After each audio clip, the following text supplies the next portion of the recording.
This is a low energy podcast. Low energy, my ass. Woo! Okay, there's some fake energy. How do they know?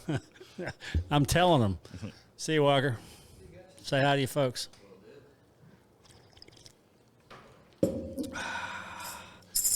Hello, everyone. Hey. Mike Whiteside here. Tay Whiteside here. Yeah, we're the Black Pods. Black Dog Pods, BDPs. Yeah, don't forget the dog part. I think that's important. They're just kind of, we got the dog sitting over there. You can't see them. Hello, dogs. They're taking up 3/4 of the couch. Mm-hmm. Because there's some bags on it. 1 second. Okay.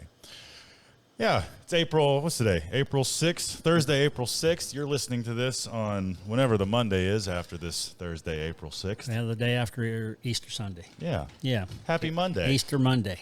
Easter Monday. Yeah. Well, that's what they call it. Do they? Yeah. Who's they? Well, I guess I know who people are. People out there that yeah, call things. That Easter. Call whatever, any reason, to, get a extra day off. Sure. We don't get enough days off in America. Oh, no, I just forgot. I need to go to Twisted. Oh, it's too late. Twisted what? Twist and Turns. I got to pick something up from the powder coater. Uh-oh. They're closed now. Y'all, I'm pushing it. I'm burning the candle at both ends. Oh, well, and so this is what this is the back end of the candle being burnt. So I told you there was a low energy day, but that's all right. It's because I've given it all away already. Yeah, it's just, you're just trying to eke out a little bit of energy for the rest of the week. Well, hey, let's get into it. Today, we're going to be talking about Season 2, Episode 4, The Hillcrest Bed and Breakfast. Originally aired January 23rd, 2014, but let's play that intro music. You ready with the tambourine there?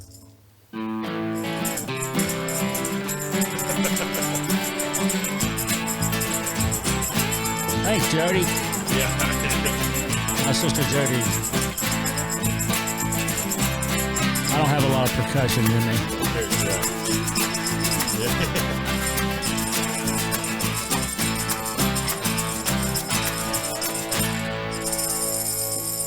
That's the best tambourine that Garage Band can muster. That was sent to you by your sister. Yep. Hi, Mike. You mentioned on one of the podcasts that you need a tambourine. Happen to have a few. They're kind of fun.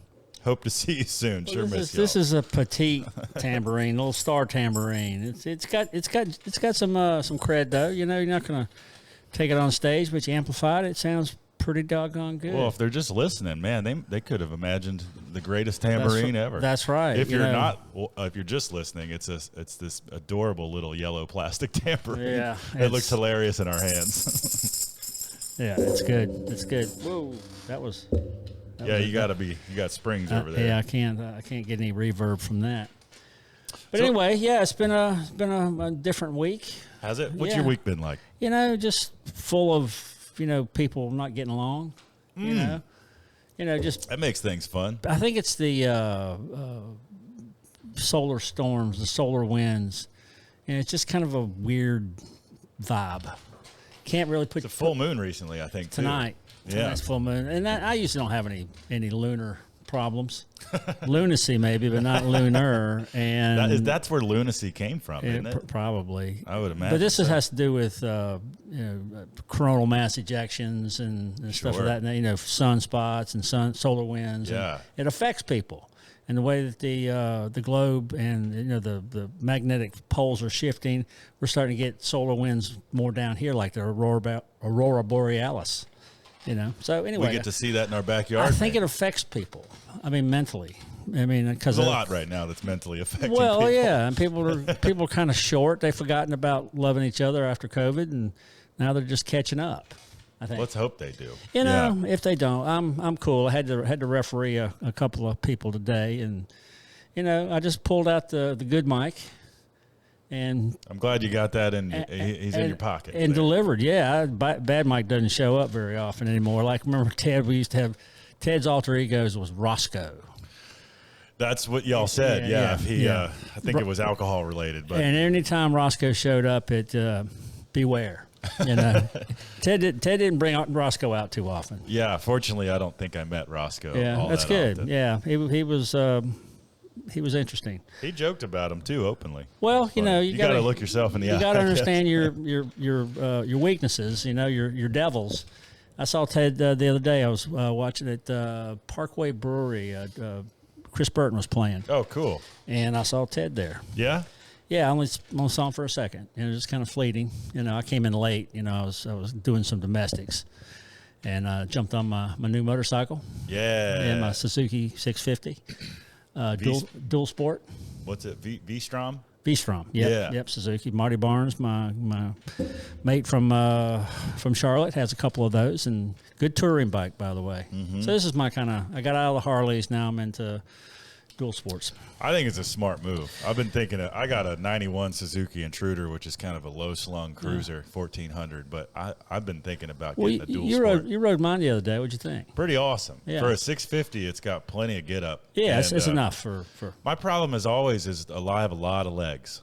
Yeah, when I'm tall too, and the guy I bought it from, Ross he ain't short. He's a pretty tall fellow as well. So, you know, I think it's a good transition bike. Yeah. I mean, it's smooth. You know, Very smooth. I always had an old Harley, and my butt got numb, and my feet got numb. They're not smooth. I will never It's just a culture club thing. I've never understood why Harleys pull such a premium, because just like as a machine, they're really not that refined. They shake the teeth out of you.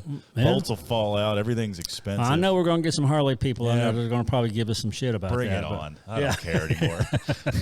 You just, you know, I understand the hog, you know, the Harley owners group. Well, it is a cultural brotherhood. It's a cultural thing. It's obviously the longest running American-made motorcycle manufacturer. Yep. Indian, what was the other one? What was the other? Indian, I guess. Victory, not Victory. I don't know. There's not many. That wasn't American. BSA was BSA. That was. I think that's British. Is that British? I'm not sure. Yeah. Anyway, we're not obviously not very fluent in motorcycle talk. Does it work? Like, yeah. I paid a tenth for my bike that I would have paid for a Harley. Yeah, and I got this in a great price. I got $2,500 in it, and it's great. And it's a good safe bike, and I'm just now getting used to riding again. So it's still a little wobbly on my feet, but you know. Well, I've been meeting there's a lot of friends that I've been meeting that are ride as well, and we want to get some groups going. Yeah, let's do. You know, do some stuff. I got a little time. I got my retired hat on, so anytime I put that on, I'm thinking retirement. You got it. Yeah. You just cleared your schedule putting that hat on. I still got a schedule somewhat, you know, but you know, I'm just trying this on for size, by the way, and it fits pretty doggone good. It looks real good. Yeah. I've been waiting to see that hat on you for a little while. Here it is. You know, I just bring it out every couple of months or so, and just to try it on to see if it's what I want to do. I hear it's worth doing. So retiring? Yeah. I've never met happier people than retired people. Yeah, and most people my age they're actually retiring. They're unplugging. They're going, we're done. You know, of course, you got to have something to do. You do. You know. I think you got a boat in the garage. You got a boat in the water. I got too much stuff. I just got to start cleaning it up. You know, I don't want to leave you with a bunch of garbage, but I'm going to anyway. Yeah, it's okay. I know what to do with it. I always think about that. You know, going to have to clean my stuff up, but you know, I'm not going to. I wouldn't scrap the Molly Waldo. No, gosh, no. That's. I'd love to be in a position where I could restore that boat. I think there's only one picture of you, and you were small. It's my favorite picture of myself ever. You were on the back of the boat. You had a little sailor hat on, I think, right? And big life jacket. Yeah, drinking out of a bottle. Oh yeah. And Molly was on the stern, looking off the back. The first Molly, she was our babysitter. And I was just sitting with the confidence of a boy. Dude, 4 times my age. you were sitting on the fantail drinking one. Yeah. And this was the Molly Waldo is a 21-foot Chris Craft sea skiff. It is a Chris Craft. It's a Chris Craft sea skiff, but it was one of the first center consoles. They made a little house on the other ones in the front, but this was a center console. And I got it from a guy named Kim Whitney, and he real quick story about the name Molly Waldo. Kim was a New Englander, you know, born and bred, and he named it Molly Waldo. And he said, well, this is when the fishermen were coming in from sea, and they would yell back at the boats that are going out to sea, where's the bod go? And the bod, where's the body go? And they would yell back, Molly Waldo. And Molly Waldo was a madam of a brothel. and in Marblehead, I think. How about that? I think that's where the story is. So I just didn't have the heart to change the name. What a of sexy name for a boat. Molly Waldo. See, I thought you picked that name. We've never talked about this because is that why you named the first black lab Molly? It could have been. I just like the name. Yeah. You know, Molly's. Most Mollies I've met are pretty cool. But Yeah. this is my garage boat. Yeah. And I brought it to Roanoke, and then I just let it sit and go away. And Well, at least it was undercover, you know. not all the time. Not all the yeah, time. when I left it in the backyard of the old Black Dog building, That's right. I left it. I didn't winterize it and fractured the risers, and just it busts open. Anyway. I think I remember you having me sand on that thing So a little bit. Yeah, I've had everybody sand on it a little bit, but now it needs it all over again. Yeah, right. It's all right. We'll get it in the water one of these days. Maybe it'll be one of my like Viking funeral things. Set it ablaze and push it out to sea. Just put a quart of gas in there and just tie the steering wheel to pointing southeast. Excuse me. Southeast. Yeah, that'll get me to the Caribbean, or at least the idea of the Caribbean. Okay. Towards the Bahamas. Sure. Anyway, that's a little more, but I'm sorry, guys. No, I'll write that down. 12 minutes in, Viking. Oh, we've been talking for 12 minutes already? All right. That's going away. You were worried we weren't going to fill time. This is going to be a pretty quick episode because it was really... Well, hold on. Can I stop you there? Yep. I want to answer some comments. Okay. So, as always, you can comment on the video version of the podcast on the Black Dog Salvage YouTube channel. By the way, I made a post in the Salvage Dogs fan page on Facebook last week. Yeah. And I was just letting people know, like, hey, it takes a lot of work to do the show. It does. Yeah, it does. And, we're appreciative for everybody. But the biggest thing right now you can do is to go subscribe to Black Dog Salvage on YouTube and comment or interact in any other way after that. But after I did that, a lot of people reached out and they said, they were really, really appreciative for us doing this. Yeah, I've gotten a lot of positive feedback. Yeah, and I watched the metrics on y'all's channel, and we got 40 or 50 more subscribers. Well, that's after nice. that. Thank you guys for doing that. Yeah. It means a lot, and as I said, it takes a lot of effort. So any sign that it's working, it's not that we value. look at it as our validation of our life. It's just Tay puts all the work into it. I just got to sit here and jaw. It's nice to for us. It's a good time to just get together, even though some days we don't want to get together. But today we do, and Thursday's the day, and you guys are the reason. It's not that I don't want to get together. It's that I got other stuff to do. Just in a place in my life where it takes an immense amount of effort to carve out time for friends and family, and I'm just not always that great at it. Okay, well, your friends and family still love you. That's all that matters. I have some good friends and family. Yeah, that's there you for go. sure. There you go. Well, so what's the comments? Well, anyway, let's see. Bob Duell. Guys, thanks for taking time out of your busy schedules to do this once a week. It would be great to see the rest of your crew stop by to catch up. Yeah. It would be, wouldn't it? Of course, Grayson's got her second kid and super busy. Of course, we don't ever give her enough heads up, so that's half on us. But yeah.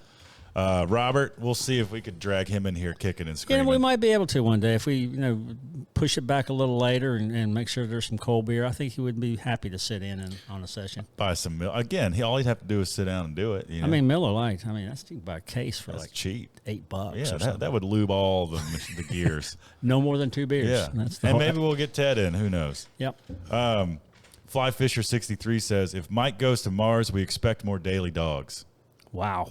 Well, there's a lag between the time you broadcast and the time it gets there. So I'm going to get lost in space, so to speak. Yeah. But if I get there, by gosh, you're on. We'll know about it. I want to see a selfie with you and Elon on Mars. Okay.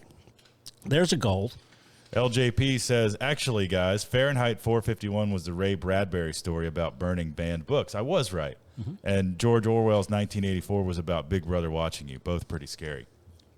I think it's been so long that my brain tied those books together. Yeah, and they're kind of related. They were both like dystopian stories about like the what's the other one? Fountainhead.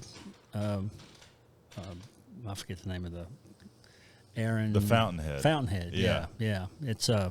It's about a not necessarily a world to come. I think it's the world we got right now. It's getting a little dicey, crazy. Yeah, and it's just I'm getting old, so I don't have to worry about it a whole lot. But You guys do. To be honest, I sort of bury my head in the sand. Well, sooner or later, somebody will say, "Hey, Yeah. hit you in the ass." Say, "Hey, you got to make a decision here. You got to pick a side." And I hate that. But Yeah. anyway, we don't need. This is not what this show is about. It's about other stuff that doesn't really matter a whole lot. Yeah, right. Curtis said, "Have to say that the current podcast was better than the original episode." I wonder if he means the show, in which case that's huge praise. Yeah. That means You'll watch this for an hour versus that the means show we for sucked early. You can I'll take that take a it, couple ways, but I'll take it as a compliment. Well, this is all we got now, so I'll take it. Yeah, I have every day people when they come to see us at Black Dog proper and ask, "Are you doing any more shows?" And I mean, no just comes out of my mouth before they finish the last syllable. Yeah. Because that was it, guys. We had maybe one more episode, Robert and I, and especially me, in us, which would have been 12 seasons. Yeah. But they pulled the plug. And thank you for that, by the way. You know, I probably would have been hospitalized because I was getting older, my feet were hurting, and stuff happens. But thank you. You know, something I haven't done anything with yet. I have a collection of pictures on my phone of the very last interview session we shot. Is that right? You recorded the whole thing? I recorded some video, but shot a bunch of pictures of you and Robert there, and Ted and Grayson, and I just remember very clearly being the only one that was really acknowledging that it's all about to be over. Yeah. I think everybody else was like the production company was playing this, like kind of keeping their cards close to their chest because they wanted the option for more. Yeah. But there just was no acknowledgement of like, damn, if this is it, what a ride. It was just close. It just fizzled out and we all went It didn't home. even fizzle out. It just stopped. Hit wall. Yeah. Bing. Done. You know, at least at like high school, we're going to graduate and we're going to go on to the next thing. And nope, it didn't happen. Which, it just left this empty sort Yeah, of. and no rap party or nothing. Hey, Trailblazer We still want that rap party, man. Nowadays it's just send me the money. Right. Yeah, I'll take a bottle of bourbon. I can enjoy couple of my grand will do it. Just Yeah. as a hey, I didn't even get a watch. But I've been doing Black Dog for 23 years. So, when the retirement kicks in, I think there's a couple of boxes of old watches we have somewhere over there. I'll put one on. Yeah. I don't wear watches, by the way. I just started. Anymore. I wear this when I ride my motorcycle because I can navigate. I can see directions on my smartwatch. Yeah, How there about you that? The last thing I want to say before we get into the episode, I got a text from the one and only Jack Bromley a few days ago. Jack was our photographer. He was our director of photography, main camera, or at least B cam sometimes, next to Gary Costner. Yeah. And what a guy. Yeah. One of the most genuinely nice people. Yeah, I've ever he met. kept up with us since the end of it, and he's always been, he's always there. And I've been watching on Facebook his kids are getting grown, older, and it's good to see. And Jack's just a genuine gentleman. Love you, man. Yeah, buddy. But I hope this is okay, but I want to read part of your text. Jack says, "Hey, Tay, hope all is well. Just wanted to let you know that I've been listening and absolutely love the podcast. It brings back so many great memories, and I find myself laughing along and feeling like we're right back there working away, but without the heat or the cold and the dust and the dirt this time. Falling through the floor in Edison wasn't fun, but it is funny to hear you reminisce about it. Actually, I believe you mentioned during the Eiffel Tower podcast that there was the sound of someone yelling or something right before a commercial. If I remember correctly, they put the sound of Mike yelling when I fell through the floor into the Eiffel Tower episode for a dramatic effect." No kidding. I have to go didn't back know and that. listen to that. Yeah. I thought that it seemed disproportionate to what was Yeah. going on. I'm like, were we really screaming that Yeah, way? and so Jack had the camera, so he didn't have audio. I guess we had whoever the audio guy Well, was. if that's the case, the scream they recorded was genuine because Yeah. you were concerned. I want to go back and listen to it now because that would have meant that was the scream about you being concerned. I was looking direct at it, Jack. and then you're gone. Yeah. And Clark McCarthy Miller was directing it. And he was there. I looked at him going, "What happened?" Yeah. And there's Jack. There's the camera. He just disappeared. You gotta Do I? come on in. Hello. Hi. Come on. You can just set it anywhere. Thank you so much. You too. Calm down, Stelly. Priority mail. There you I go. know what that is. He said, "I miss filming the show, but I miss the cast and crew the most. Please give all my best to everyone there, Jack." Jack's and all the guys and gals that were part of our team they were family, and I mean I wouldn't there's not there may be one or two that were temporaries that I could probably do without seeing again. Yeah. But everybody else in this family, I mean, and I hear it's fairly rare that kind of camaraderie happens after the cameras are off. Yeah. You know, and it's good to know that, you know, you can count them on multiple hands and feet, you know, the people that were good on this, and they're still out there applying their wares. Yeah. I think anyway, that's for another story. But Yeah. Jack, you're a gentleman and a scholar and a hell of a talent, and I wish you nothing but good. And next time you're down this way, please let us know, and we'll get you on the show. How about that? Yeah, he said he'd be willing to call in. We just got to give him some heads up. Okay, So let's get him on the next one. Let's do that. That'd be fun. We'll maybe get Clark or I something. know. I'd love to do that. Yeah, we have to do some scheduling though. Yeah. Yeah. Everybody's so busy. Taylor. I guess it's my turn. You scheduled all the damn salvages for almost years.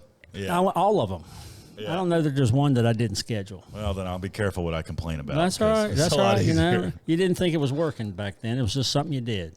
You know. Yeah. And I'm still a little bit upset that I didn't get any producer credits on the show. So, God, I mean, people have done far less and gotten way more credits. And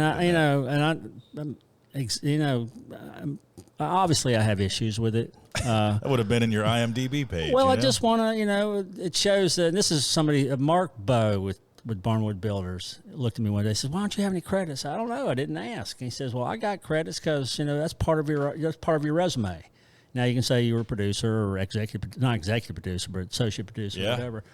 Even a PA would have been good, but, you know, I didn't get any beers or wine or groceries. All you got was PAIN. Whatever that is. Pain. Ah, there it is. I can't even spell. All right. Well, Jack, be good to yourself, man. Say hi to your family. Let's get you on that. But anyway, the salvage the episode the salvage was a minor part in this episode. This was season 2, episode 4 of Salvage Dogs, titled Hillcrest Bed and Breakfast. Yeah. Again, originally aired January 23rd, 2014. And there's a handful of episodes that were just a reach. You know, we had it. We need an episode. We didn't have anything else, and we'll just kind of try and jazz it up and make it look. You know, the whole thing about this one was one wheel breaking made the whole episode. You know, and that doesn't make any sense on a dolly that broke. You know, with the tub on it. Oh yeah. That was the big drama. So these folks that were on the house, they just bought it. They were cleaning it up and getting ready to rent it out as a bed and breakfast. It's in Clifton Forge, Virginia. Yeah, right on top of the hill. Yeah. Hillcrest.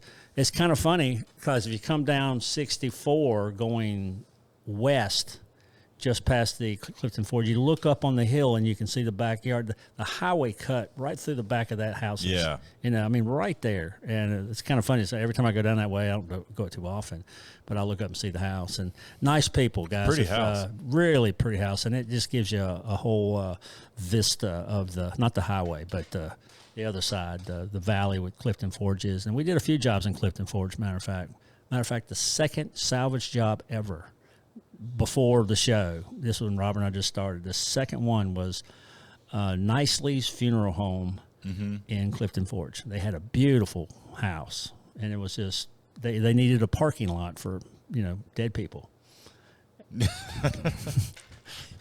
Yeah. What? Yeah. Well, the people they were cemetery for the friends of dead people, I guess. Oh. No. This was a funeral home. Yeah. Nice people though. The Nicely's.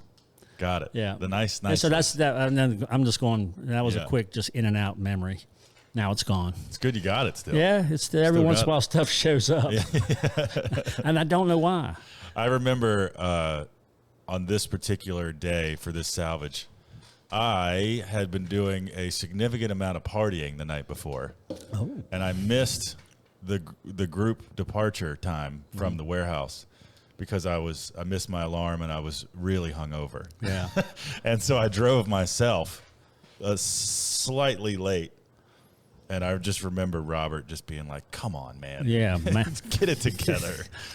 Well, and I felt, I was embarrassed and obviously hungover. Yeah, I couldn't. That. I remember thinking that when I was watching the episode, and luckily you can't really tell, but I was 21 probably at the Still time. So had that baby face, but you were starting to thin out a little bit, and you didn't have those puffy little baby cheeks and stuff, But your hangover doesn't hit you that hard when you're 21 versus. Yeah. If I was that hungover before a shoot now, my eyes would be glassy and red, and that's where it doesn't wear well now. That's where bite of the dog, hair of the dog. Sometimes you got to do it. Yeah. A tomato juice and a beer, a couple of them, and bang. Yeah. You're almost back To work. Yeah, you get to a certain level, alcohol.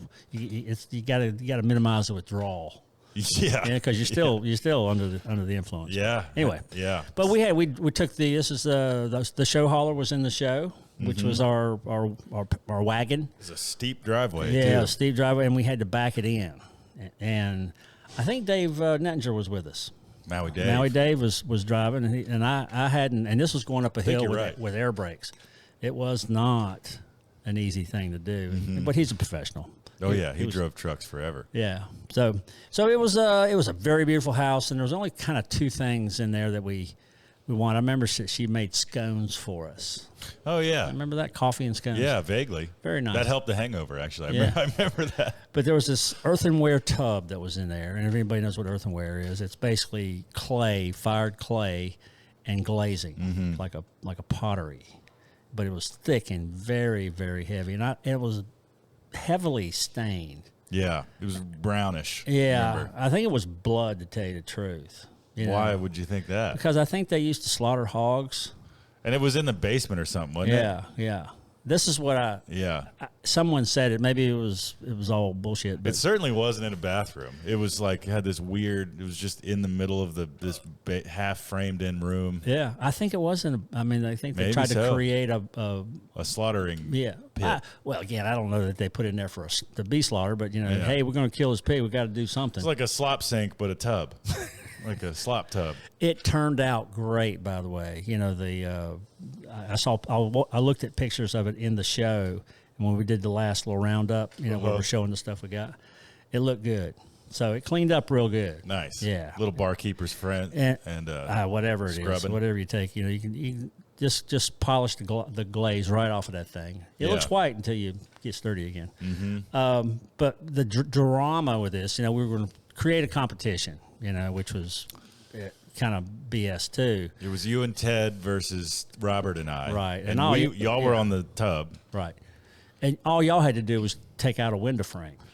Well, that's what we thought. But it turns out that it couldn't come out in one piece. Right. So we had to take it apart. Right. Which was odd because did they go in multiple? They kind of just drew this out because it's the illusion of taking some time, but it probably took 5 minutes. Yeah. To take it apart.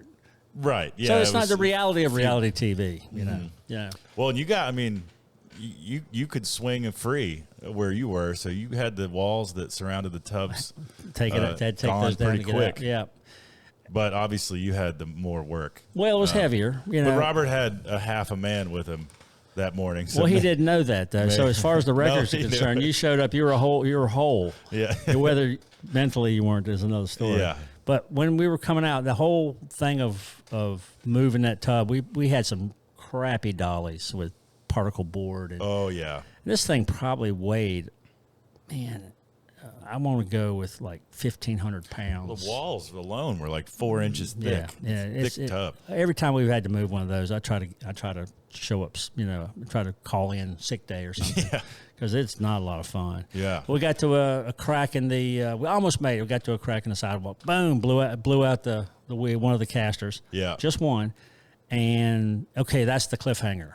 So that shows you how lame the episode was. Well, that let us get past you. I think we got ours on the truck. Is that what we were first because of that? Yeah, I got you. So, or no, we pretty handily beat you. Y'all beat us. And then we did the only appropriate thing, which was to give you guys crap. Give us crap and then come help. For sure. That's the perfect symmetry. Yeah, that's right. We won, but we'll help you in. And it's like, oh, gee, thank you. Thank you, Mr. Salvage Man. No problem. No. Yeah, that was Dudley Do Right. What else happened on that? Yeah. That was about it for the show. There was another clawfoot tub in the house, I think. Was there upstairs? Yeah, I think one that we teamed up on afterwards. But that was really it. But it didn't make the show. It was really just a pick, not so much a full-on salvage. No, and like I said earlier, it was kind of a weak episode.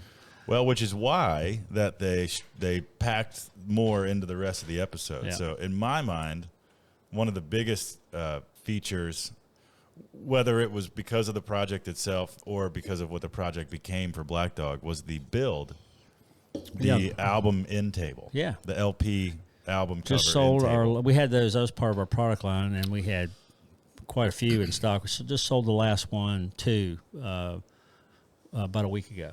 Wow. Yeah. From the Inspired line, all Yeah, that it was stuff. inspired. We had a line of furniture, keyword, and that's another. Well, we'll go into that shambles, Well, shenanigans. it was a venture that was tough and It was odd. well. The problem is people were involved, and as Sure. everybody knows, people are the best and worst part of your whole business. you can't grow without them, but sure, it would be Sometimes. easier without them sometimes. And I'm a people. I'm not sitting here throwing stones at a glass house. I am a people. So Yes. I suck too every once in a while. Oh, sure. Less these days, but I got less on my plate. Right. Yeah. Well, yeah. When you're pinned up against the wall, Yeah, it's hard to be nice to everybody. You know? Yeah, but that too can come. A little meditation, a little Little woo-saw. woosah. Woo-saw. Remember that? Woo-saw. From Anger Management, where he grabs that movie with Adam Sandler, and Jack Nicholson. Yeah, woosah. Where Huh? he grabs his earlobes and rubs them around. Woo-saw. That was his. I'm gonna have to try that. That was a funny movie. Yeah, that was hilarious. It was hilarious. But anyway, the build, album. What is an album end table if you didn't see it? It was an end table, Yeah, which is about 24 inches tall. and this one was about 16 by 16 wide and long, square, Yeah. but taller. And it was meant to, the idea, do you remember where the original, I think in the show, I brought the idea to you, but do you remember where the actual idea came from? From a guy here in town. Oh, It okay. really wasn't even me. It was a guy So it was a named actual client. John Davis. Oh, yeah. He wasn't a client. I saw it. I saw one of them in his studio. And it's like, hey, there's a good idea. And John's a great guy, great designer. Yeah. Anyway, he probably doesn't know this, so don't tell anybody. We made a lot of money off your idea. Well, we didn't make a lot of money, Yeah. but I'll buy you a hot dog one of these days. There you go. Hot dog and a high five. We will trade fix a it. lot. John builds teardrops now. Yeah, he's in that industrial. Silver cloud, silver tier, I think. Yeah, and I just read the article, and I mean, he can't remember. builds $50,000 to $100,000 teardrops. Mm-hmm. They go out and shows. Like a lot of bourbons have bought from him. Ones that are blinds for a hunt. They're all your guns and your dogs and everything are in this thing. It's pretty cool. I mean, they're sweet. He's a hell of a talent, by the way. Thank you, John. Look him up. So that's where that came from, and then of course we'd never had one, so we drew it up, and then you articulated what needs to I happen. was sort of into records, I guess, at the time, so maybe it was like, let's have Tay bring this in. So well, yeah. I mean, Then that fake part of the show. That's the reality part. Yeah. A lot of times we would just spitball the idea before, and it was sometimes it was oh no, that didn't look too good, or yeah, go for it. What you got? I'm just making a note. I put some pictures in here. Oh, got it. Anyway, so you welded the angle iron together. Grayson and Lonnie put the wood in, and so she was out there cutting, sawing wood and the whole bit. Yeah. Well, right. As you said, it was like an inch and a half, inch and a quarter angle iron legs that went all the way from the ground to the top. Right. And then there was a bottom shelf that was like 4 or 5 inches off the ground. Yep. And then a top that had I think we did walnut for the first one. And then we recessed a square that was the size of a vinyl record album cover, LP. Yeah, and those were all uniform, and vinyl's coming back in a big way. Oh, right yeah. now. I just bought some vinyl from a local musician. Yeah. Some of the people are pressing, still they're pressing. pressing. their Is own. it pressing or cutting? I think they're all pressed now. Yeah.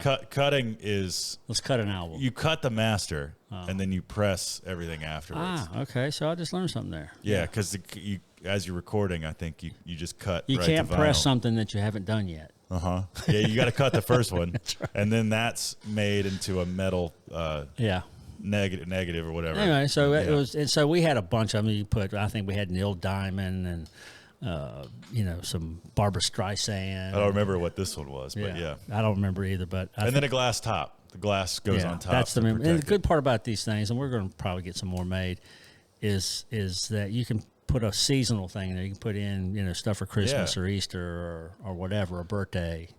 I got from a great present, by the way. From my grandma, I got via mom, I got a vinyl of German oompa music. What was it called? Polka music. Yeah. Oompa. There's a time and place for that, too. Yeah. You change it out. There's some really cool oompa. I call oompa bands that do covers. Uh-huh. I forget one of them. They do Metallica song. I forget. They do Madonna and all these other, just in German polka. Incredible. And it's awesome and quite talented, matter of fact. You're not talking about the beef seeds, are you? No, that's the Huben Glaciers or something like that. I can't remember. I can't speak German. Really? Yeah. Hey, that could have... The Huben Glaciers. The Huben Gubens. I forget what they are. I could find them. I think you're close. You've got to be close. Sweet Child of Mine was the song that I heard her doing, and Poker Face, and anyway. That's funny. Yeah. So I don't know how I got in there, but that's vinyl. Good build, though. I think it was awesome build. And then, as one of the pieces in the furniture line, that one got reproduced. Right, and I think we had 100 or so of them. I don't think 100, but we ordered them and got them in stock. And also, this was part of the line. Yeah. So they were for sale at High Point through our efforts and some other people's efforts.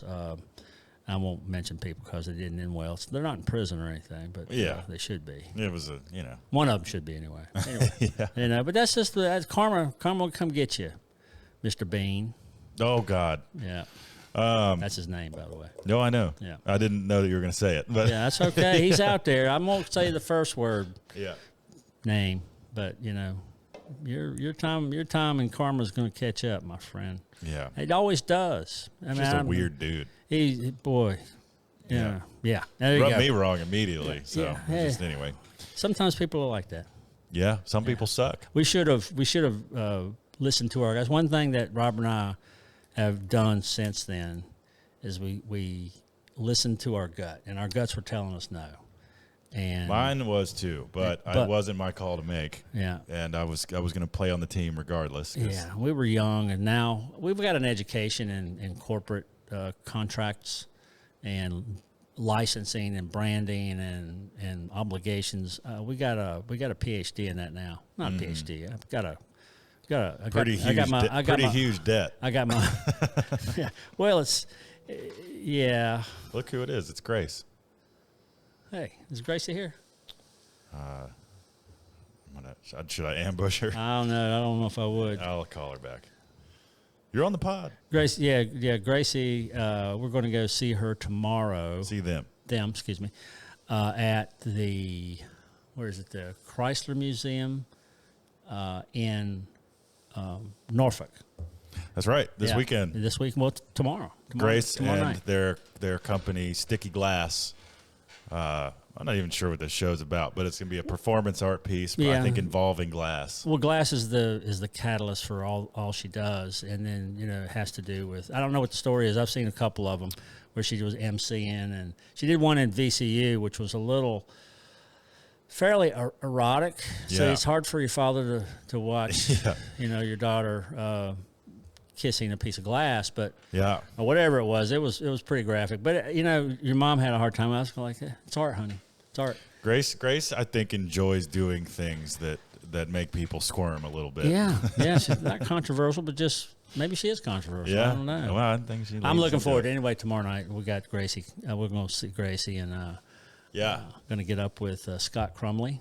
Oh yeah, cool. Yeah, so our guy helped us a few times on we some talked about job. him on the Ghent Robe job. Yeah, that's the right. Painted Lady job. Right. Great guy. But anyway, tomorrow night, 8:00. Well, it'll already have happened by the time you're listening to this. Oh, that's right. Sorry you missed it. You should have been on last week's. We mentioned it last week. Did we? Yeah, we tried to. What else we got? The WOW was the WOW was a headlight alignment robot. They said it wasn't a robot, but it was a headlight. They called it a robot.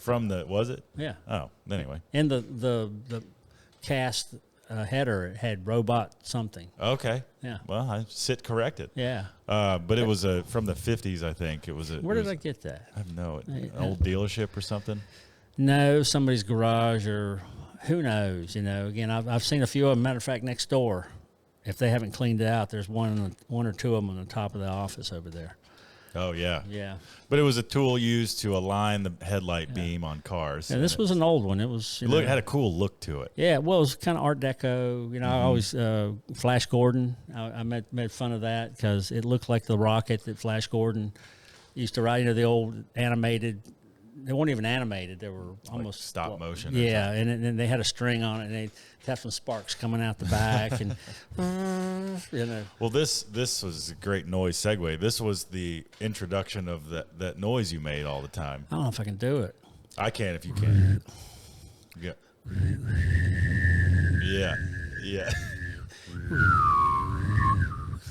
It's like a humming and a whistle thing. Yeah. That's pretty funny. Humusel. There it is. That's it. That's it. So I made that noise. Yeah. It was kind of funny. I guess you have to be there. Yeah. Well, watch the episode. Yeah, you could.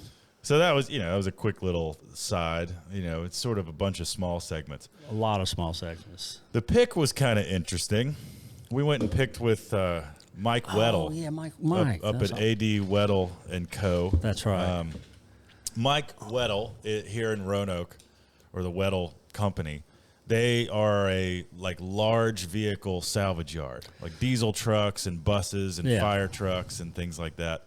And they break them, they'll buy them wherever the hell from and either cut them apart and sell the parts, right, or let you pick through, So he let us go through all of his stuff, which was awesome. And I had been there before, and I've been there since, actually. It's a really cool yard.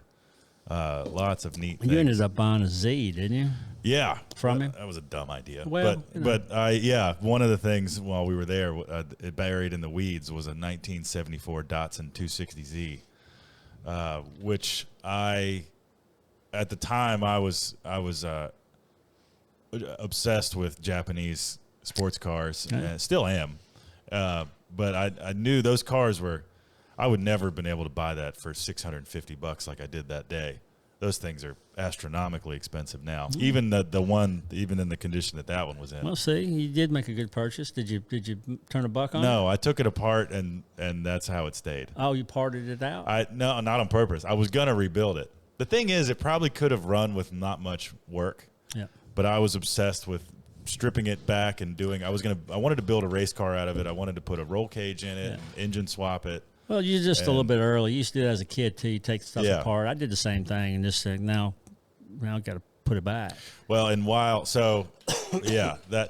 was funny.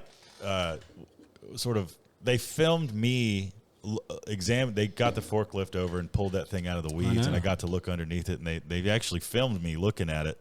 But they didn't put that in the show. The only part at one shot, you can see it up on the forklift in the background of the shot. It's in the show, but it's not featured. Yeah, it was a blue.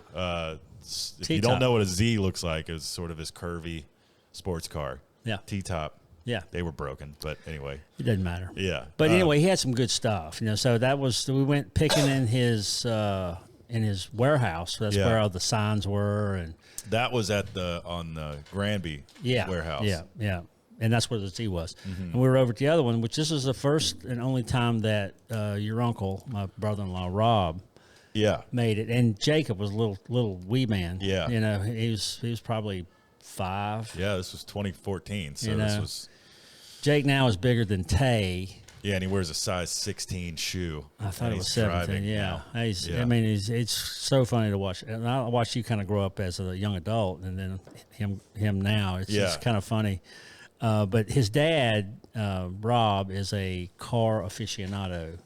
That must be where I got it from, between you two. Yeah, he sold you the first hot rod you had, that Mustang, and I wasn't real happy about that, but that's another story, Well, for better, for worse, it went away. Yeah, so. well, it went away the wrong way. In a spectacular fashion. Yeah, so anyway, you always, you get where you are just by showing up. But they had a fire engine. The Orin. It was an Orin pumper. Yeah. With a bunch of hose bays in the back. And yeah. So we made a deal with Mr. Weddle, and it's Mike, right? Mike Weddle. Yeah, and had somebody come and tow it up. So this didn't all happen on the same day. Yeah. It looked like it did, but it didn't. Robert and I had it towed, and then of course we set up Rob to come in and get it. Yeah. And he actually bought it. Yeah. They might still. I don't wonder what he did with it. I think he got rid of it. Did he? Yeah. Smart guy. That was just, buying cars is not what we should be doing with Mike Weddle. But we had a cab of a cab over truck. I mean, fire truck. A much newer. So the Orin pumper that we bought and had Rob look at was like from the 40s or something. And then the cab was a flat front tilt cab from a more modern engine, probably a late 90s or early 2000s. It was probably one of our better local picks. Yeah, because he had such good stuff that was, that REO truck front and Robert kind of keyed in on the Dr. Pepper. Dr. Pepper started in Roanoke, by the way, by Dr. Pepper. Yeah. Yeah, we had something funny happened that day. I learned a lesson. I got yelled at by Robert for saying something out loud. Do you remember this? Mm-mm. Well, I may, but you can refresh my memory. We were walking back toward Mike's shop at the front of the yard, and we were all in a line, and we were being filmed. It was the tail end of the negotiations, and you guys came up with a bundle price for everything, and you bought it. And then in my ignorance, I go, damn, I didn't know we had that much money, or I didn't know we were doing that well. Yeah. And Robert pulled me aside after that. He goes, don't say that. Not on TV anyway. You don't. Yeah. Yeah. I remember him being a little upset about that. It was like, not only is it not tactful in a negotiation, well, it's like buying a used car. Also you gotta be on the same page. You play like you have no money. This is the dicker. Yeah. The art of dickering. And I think I stepped on that pretty well. There's probably a severely. chapter in that, and what to say and what not to say when you're trying to not offend somebody for paying a lot less than they want. Yeah. It was something like that. You can always that's the way I look at it when you're dickering with someone or negotiating. Both people have to walk away okay with it. Yeah. Because if you don't, the negative energy comes with it, and if it's good for everybody, then do it. Yeah. That's what dealing with Mike was. He was easy to deal with. Very, very nice guy. Mm-hmm. And I haven't seen him in a long time either. I guess his yard's still there. He's doing good. I bought an engine for a school bus from him 2 years ago, so still doing it. Still, yeah. Well, there you go. Mike Weddle and Sons. Was it Weddle and Sons? AD Weddle. I think that was probably his dad's His dad. initials. His dad started the business, and he's just a good guy. If you want a truck or any part of a truck, diesel engines or suspension parts or whatever, hit up AD I forgot Weddle. all about that. That was that just kind of showed up, and that's one of the better parts of the whole episode. To tell you the truth. I mean, we're all gearheads, so it was a really cool pick, and it's just a lot of look at that. Look at that. Yeah, a lot of discovery. I'm being as graceful as I am on my feet. I'm looking. I about fell a couple of times. Yeah. And just because I'm looking at something else and not paying attention where I'm going. I learned my lesson with that. I didn't fall through a floor, but when I walk into a building now, I inspect the floor. Oh, yeah. Do you remember where that fire truck cab went? Oh, God, somebody bought it local. Not local. They brought a trailer and took it off. I think they were going to make a bar out of it. Yeah, we were mulling around the idea of doing a build with it. But I think it sold... thankfully, before we... That would have been a pretty hard build. Huge build. Yeah. The funny thing is, years later, we went to the grand opening of the fire station number 7 here. Yeah. And they did, in the day room, they ended up... I think they took an old cab and carved out and put a TV in it. Oh, yeah. But it was that exact thing was what we were thinking of doing. I think we filmed the I actually have a picture of that. Table that we did. Yeah. We did 2 tables, and that turned out really well. It was with Daryl Thompson. He did all the inlays and stuff. You get that? Got it. All right. I got a lot of media I'm going to put in here. Actually, also, I'm sorry how little supporting footage or pictures I've been putting in. I haven't been able to find it all because it's all on y'all's server. So Krista finally sent me a link to a Dropbox, and I have all the photos that Trailblazer took while we were shooting. so I can interject all of those while we're talking about this. So I'm trying to take notes as to when we talk about. Well, see, that's things. that's the time that, I mean, coming in, putting a header, cleaning it up, putting an outer. I got to sync the two. But but if I don't write down the time code from this board, I have to just scan through it and hope I find it, and it takes forever. Taking notes. I'm learning. I'm getting better. Professional content creator here, by the way. Well, literally, it is half of my profession at least. It's good. So that's good. I mean, I told someone about that the other day. I said, all you got to do is get a YouTube channel and hit it. I hit it hard. Yeah. And for a long time and consistently. Yeah. And that's the metrics, you know, the AIs, the algorithms all have to line up like, you know, Jupiter and Mars. Yeah. You have to make a proper sacrifice to the algorithmic gods in the form of working for free. Of your time. Your time. Yeah. You gotta put the sweat in. I don't care. You know, everybody wants to get rich quick, but there's no shortcut. There's no shortcut. Any kid that comes to me now and says, I want to be a YouTuber when I get older, I'm so sad, because I'm like, that's not the point. I was a fabricator, became a fabricator, and then I had something that was interesting. And so the YouTube was really just a vehicle for me to share that. See, I had the content, the substance. So you ought to capitalize this and create the YouTube U. Oh, YouTube, that's already a thing. Go watch Mr. But Beast. There's plenty of people out there that would. Yeah. It's like the master class. Well, what I'm more interested in would be on our Patreon, LiftArc's Patreon, that we are about to launch.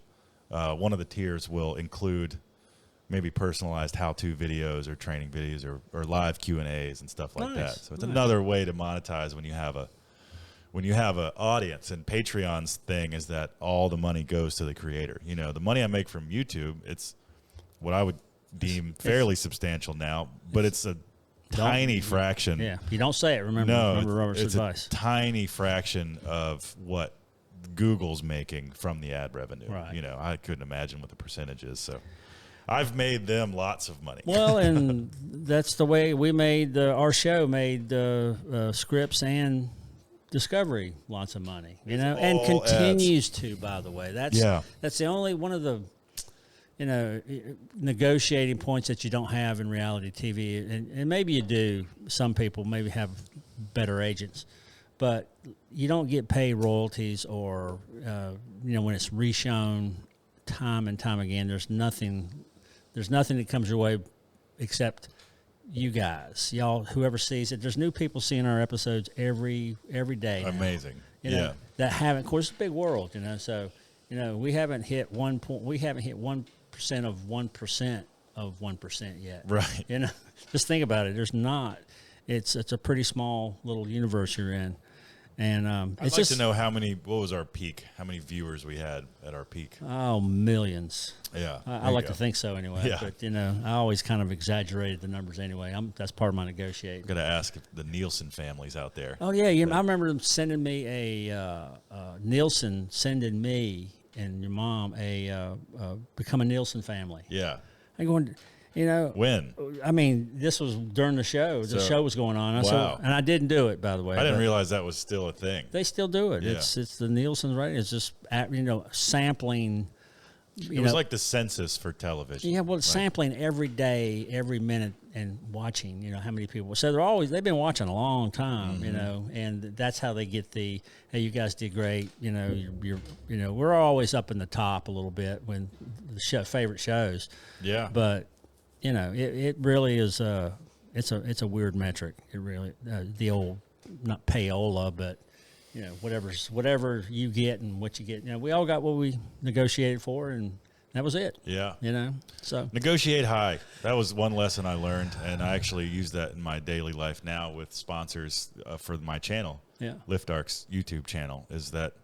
Shoot for the moon, guys. Right. People are going to want to pay you as little as possible. That's right.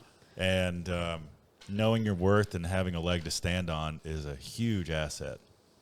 Thanks to what I learned with Black Dog, I was able to stick up for myself and my shop, and we've had some pretty, I think, good sponsor negotiations with some companies. Well, lately, you know, when you're young in it, you don't have the confidence.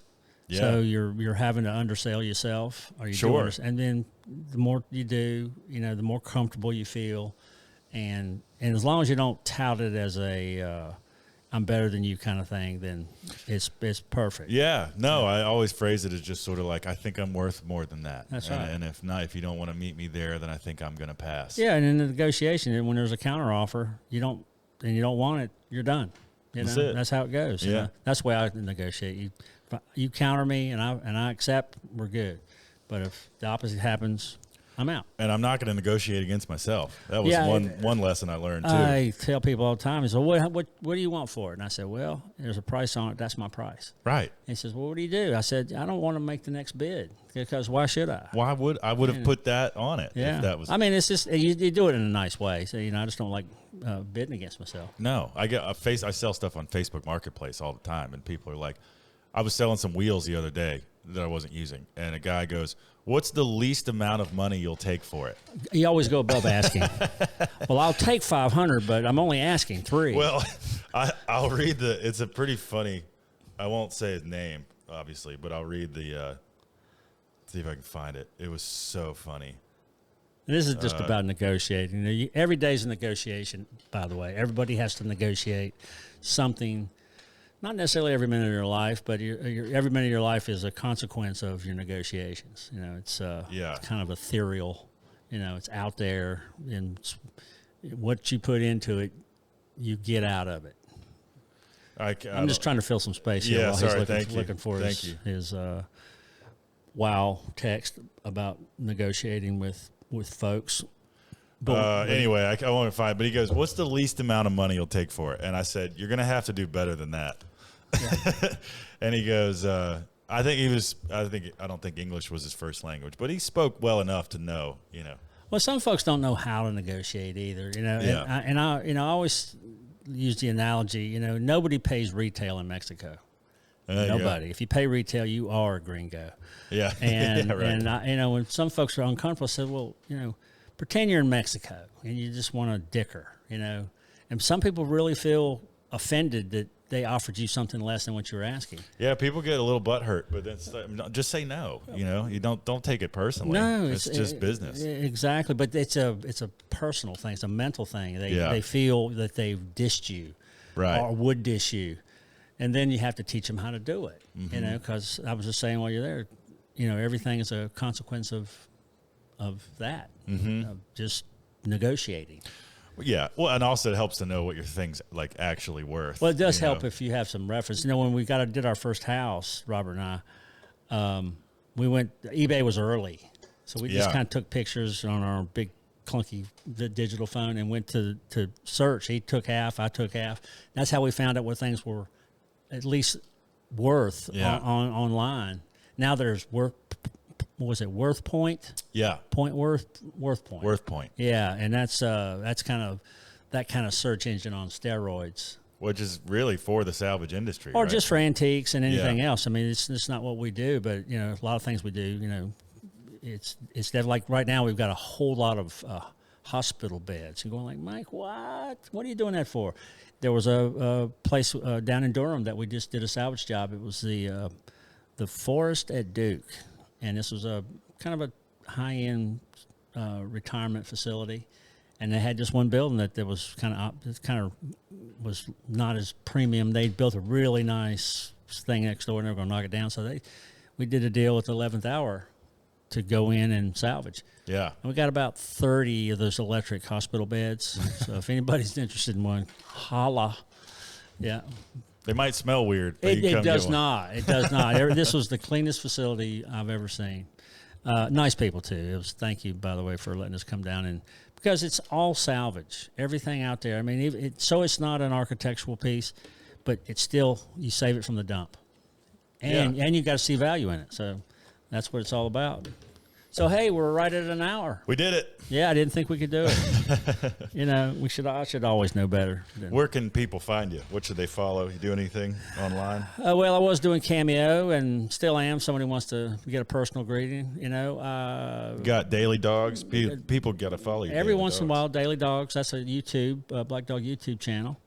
And just basically, pushing Black Dog. We got the paint, which is really starting to take off with our top-notch crew that's beating the drums, trying to get this. We're trying to export to Canada, and we'd love to import to the United States.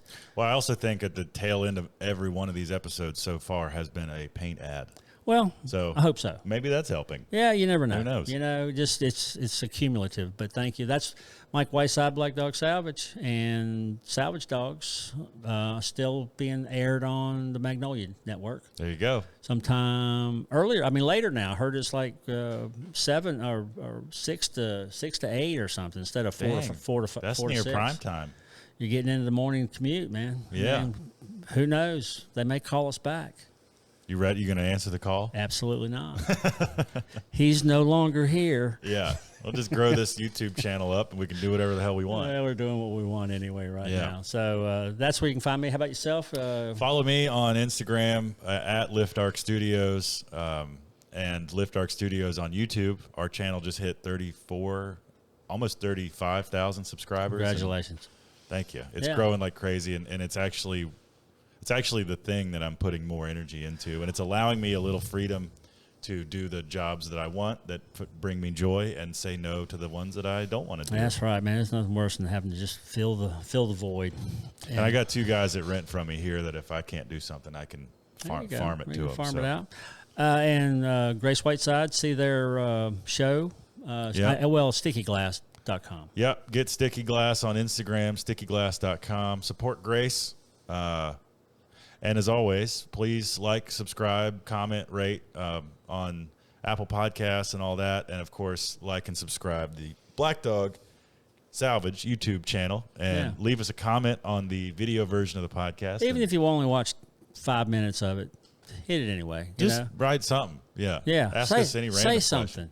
Ask us what our favorite color is. I don't even know how many people have commented. Is it quite a bit? Last episode was only about I don't need to know. 400. No. It's like 6. Yeah. That's okay. Well, we got to start somewhere. Yeah. All right, buddy. Have a good week. You too, man. I'll see you. We'll be traveling See you in soon. Norfolk. See you guys. Everybody's out.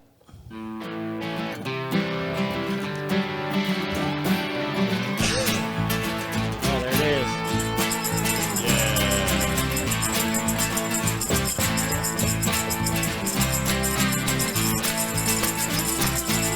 There it is.